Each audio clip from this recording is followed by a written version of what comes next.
בסוף 1945 עליתי בספינת המעפילים חנה סנש לארץ. התנדבתי לפלמ"ח. נלחמתי במלחמת העצמאות בחטיבת פלמ"ח הראל בירושלים ובנגב. המשכתי בשירותי בצה"ל בחיל השריון. סיימתי כקצין חינוך ראשי בדרגת תת-אלוף. עם שחרורי הייתי בתפקיד יושב ראש הנהלת יד ושם. מדליק משואה זו לזכרם של הוריי ושל בני משפחתי שנספו בשואה. לזכר חבריי שנפלו במלחמות נגד גרמניה הנאצית וחבריי שנפלו בתקומת ישראל.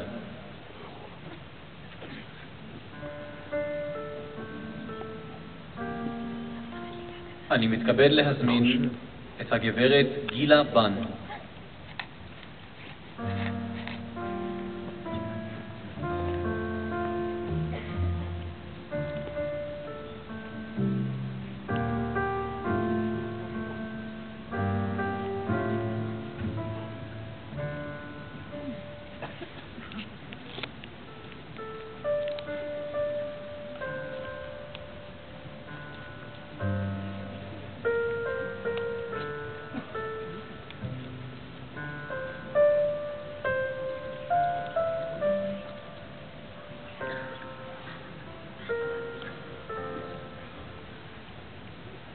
גילה בן, ילידת הולנד, בתם של אווה ווילם פון שפיכל, זכרם לברכה, ואני ניצולת שואה.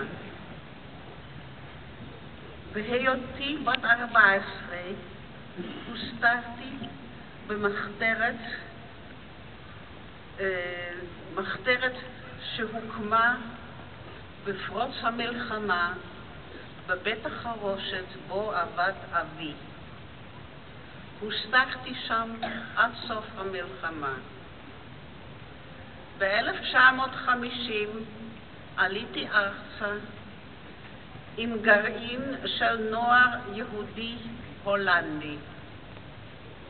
אני מדליקה משואה זו לזכרן של שתי הסבתות שלי, קאטו וסופיה, שנרצחו באושוויץ, ולזכר משפחת כהן ומשפחת פון שפיכל שהושמדו בסוביבור, באושוויץ ובמרכז אירופה.